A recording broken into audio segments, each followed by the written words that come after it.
Bom dia, crianças. Vamos de conteúdo novo, tá certo? De história. Vamos lá, sobre o desenvolvimento econômico, tá? Desenvolvimento socioeconômico. Esse conteúdinho nós encontramos no nosso livro de história, na página 156 a 158, tá certo? Então vamos lá acompanhando contigo o que foi esse desenvolvimento socioeconômico, né? Isso durante o reinado de Dom Pedro II. O Brasil, o nosso país aqui, ele experimentou mudanças muito importantes em nossa sociedade e principalmente a questão da economia. De 1850 a 1872, como a gente pode estar vendo, a nossa população aumentou muito, certo? Aumentou também porque nós sabemos no conteúdo anterior sobre a questão dos imigrantes, né? Das pessoas que vieram, né, de todo o mundo para cá. Por quê? Porque o senador da época, o governador da época, sabia que a escravidão não ia durar para sempre.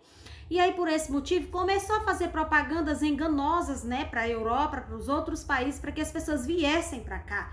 Por quê? Porque para trabalhar na lavoura, né, gente, na lavoura de cana de açúcar, né, na plantação de café que estava dando certo aqui. Então, naquela época, não havia centros urbanos populosos como hoje, né? Na zona rural eram mais desenvolvidas, eram mais importantes economicamente, tá certo? Então, porque desenvolveu-se nessa época, havia um grande desenvolvimento na plantação de café e na plantação de cana de açúcar. Até um tempo desse, gente, nós sabemos que proprietários de terra, as pessoas mais ricas da época, né? E até um tempo desse também, as pessoas na zona rural, que tinham grandes proprietários, eram proprietários de terra, que tinham grandes extensões de terra, eram consideradas as pessoas mais ricas, né? As pessoas iam lá pedir para morar, né? De favor, e nisso partia o que produzia, né? Pagavam uma espécie de renda, né? Porque as pessoas que eram proprietários de terra eram as pessoas mais ricas. E até pouco tempo isso foi. Hoje não, na sociedade de hoje, atualmente, nós sabemos que as pessoas ricas são os empresários, né? As pessoas realmente nos grandes centros urbanos. No interior, na zona rural, temos também pessoas ricas ainda, grandes proprietários de terras, mas há um maior investimento hoje na cidade. Embora que, né, também tenhamos muitas pessoas, né, na zona rural, muitas pessoas que hoje estão retornando também à zona rural. Mas naquela época, tudo, gente, né, a zona rural e os centros urbanos eram muito pouco, né, populosos, né? Então, tudo era mais desenvolvido na zona rural, certo? Naquela época, os centros urbanos mais desenvolvidos, as cidades mais desenvolvidas, também porque elas eram portuárias, eram as cidades que recebiam os escravos, né, que vinham trabalhar aqui nas lavouras, foram as cidades do Rio de Janeiro, Salvador Salvador e Recife, tá certo? Eram as cidades portuárias, as cidades mais ricas da época, como a gente está vendo aí, tá certo? Então, iniciava-se também nesse tempo a transformação dessas cidades brasileiras pela instalação de energia elétrica, né? Que não tinha iluminação pública, gente. Então, agora que estava sendo implantada, e era uma iluminação pública a gás, rede de esgoto, a melhoria nos transportes e na comunicação também. Nós sabemos que os meios de transporte antigamente eram os animais, tá certo? Foram se desenvolvendo, aí foi a bicicleta, a charrete, carro de boi, e aí só então hoje nós sabemos que nós temos os meios de transporte marítimo muito bem desenvolvidos, né? Que os primeiros meios de transporte marítimos, né, que as pessoas utilizavam nas grandes navegações, aí eles foram se aprimorando. Depois tivemos um aprimoramento nos meios de comunicação também. Antigamente nós sabíamos que utilizava-se a carta há uns 15, 20 anos atrás aí, o meio de comunicação antigo, né, a carta. Hoje nós sabemos que o telefone, a internet, tudo facilita muito a nossa vida. Facilita no sentido de que nós nos comunicamos mais rápido, certo? Então, na comunicação houve um grande avanço, gente, nessa época aí de 1850, 1872, mais ou menos. Por isso o nome desenvolvimento socioeconômico, tá certo? Na comunicação, como a gente viu, os meios de comunicação evoluíram e continuam a evoluir, tá certo? Hoje nós podemos nos comunicar com as pessoas do mundo todo rapidamente, certo? O que antes demorava meses, 2 meses, 3 meses, certo? Pra gente ter uma resposta. Nos transportes também, nós sabemos que houve uma evolução, os transportes antes, nas navegações era marítimo, aí foram se desenvolvendo, hoje nós sabemos que tem o transporte aéreo, aquático e o terrestre muito bem desenvolvidos, não é isso? Então, essa procura por serviços, né, fez com que o capital circular com mais velocidade, né, deixando de ser exclusivamente voltado para as lavouras como era antes. Nós sabemos que tudo antes era voltado para a lavoura, tá certo? Então, nós temos agora a fábrica de gás no Rio de Janeiro, isso no século XIX. A cidade do Rio de Janeiro, ela cresceu bastante, né, devido ao comércio, né, principalmente graças ao comércio. Já São Paulo, ela cresceu graças ao progresso, como você está vendo aí, da cultura do café e a chegada de imigrantes, certo? Então, em um dos fatos mais importantes que ocorreu nesse período de desenvolvimento socioeconômico, minha gente, vamos observando aí, vamos marcando, assinalando aí o segundo parágrafo, tá certo? No governo de Dom Pedro II foi que boa parte do capital que antes era empregada para comprar escravos lá na África, tá certo? Então, o dinheiro que era colocado para comprar escravos na África agora não ia ser mais aplicado dessa forma. Ele foi aplicado em outras atividades econômicas, como importação de máquinas para a melhoria da produção agrícola, para a produção de café, açúcar, erva mate e das manufaturas, os tecidos, tá certo? Você pode estar vendo. Gente, então, muito importante, tá certo? Então, nessa época aqui, começou-se a deixar de comprar, né, escravo como era comprado antigamente, começou-se a investir mais em equipamentos. E só a partir de então, o nosso Brasil começou a se desenvolver melhor.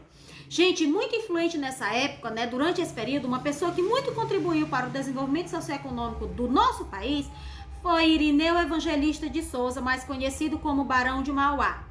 Tá certo? Ele foi destacado brasileiro a investir em novas atividades econômicas na época. Como você pode estar observando, ele se destacou nos transportes. Por quê? Vamos lendo aí quantia. Fundou a primeira ferrovia no Brasil, que ligava Petrópolis ao Rio de Janeiro, inaugurada em 1854, e a Companhia de Navegação a Vapor no Rio Amazonas. Um grande benfeitoria dele nos transportes. Nos serviços, vamos lá acompanhando quantia.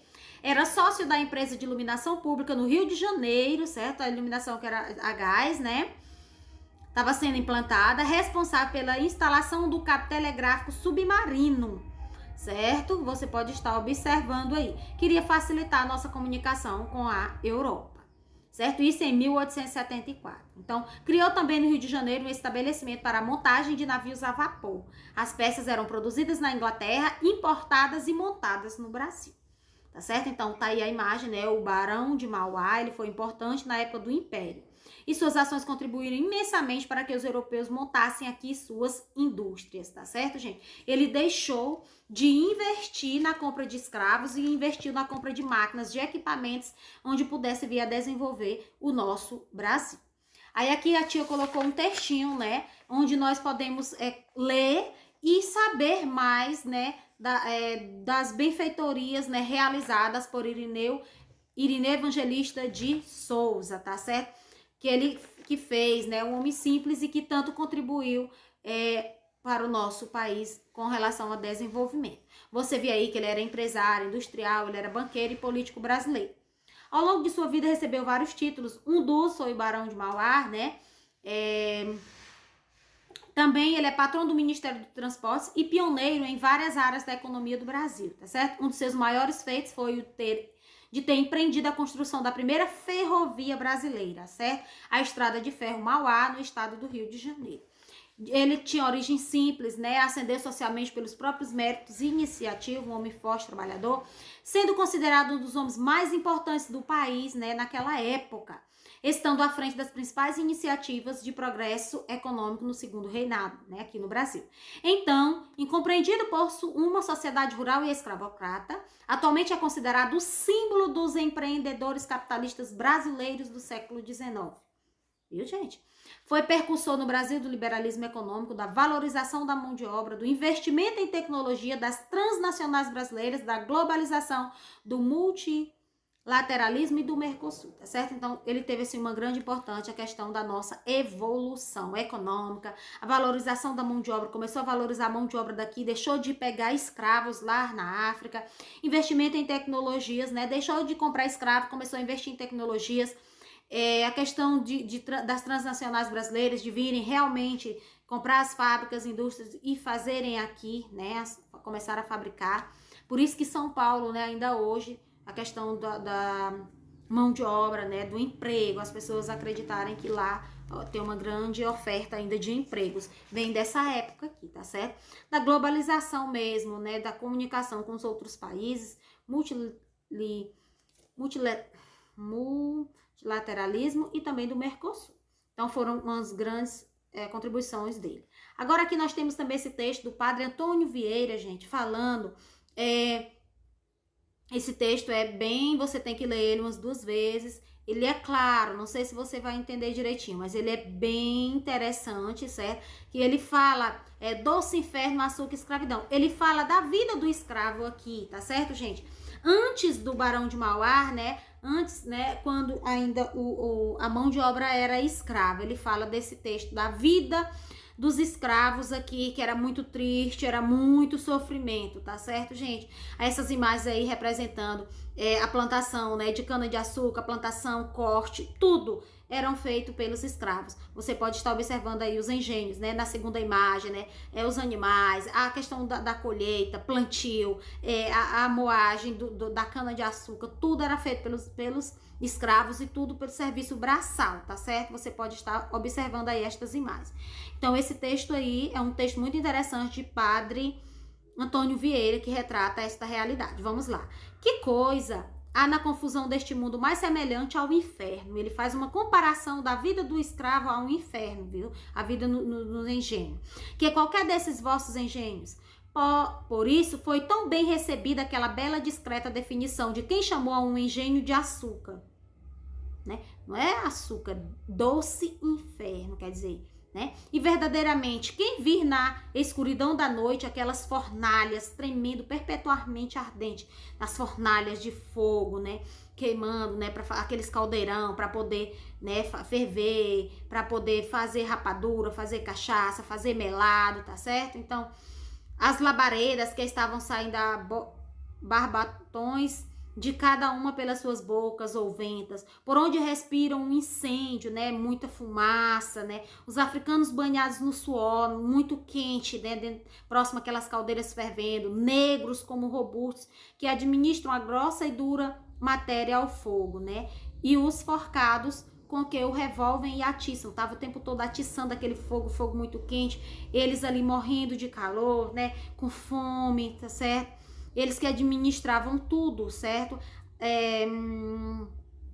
Aí ele até coloca as caldeiras ou lagos ferventes vomitando espumas, quer dizer, a fumaça, né, poluindo, exalando nuvens de vapores, o ruído das rodas, das cadeias, da gente toda, da cor da mesma noite, quer dizer, um negro, né, da mesma cor da noite ali, trabalhando vivamente, né, gemendo, tudo ao mesmo tempo, tá vendo? Então, à noite, tudo escuro, eles trabalhando lá, em péssimas condições de trabalho, em condições mesmo desumanas, passando fome, né, tudo que vocês possam imaginar. Sem momentos de trégua, quer dizer, não podia piscar ali, tinha que estar o tempo todo, porque a qualquer momento poderia acontecer um acidente de trabalho, né? Sem descanso, né? Quem vir enfir toda a máquina não pode duvidar que é uma semelhança do inferno. Ele faz uma comparação do engenho, né? Lá dos engenhos ao inferno, quer dizer, um local muito ruim para se viver, tá certo? Aí aqui nessas imagens nós temos aí, gente, né, a imagem deles, vocês podem estar vendo aí todo o trabalho, vocês podem estar vendo aí a primeira imagem, a questão, né, as caldeiras aí, uma questão da moagem lá no final, eles que fazem tudo, carregam tudo.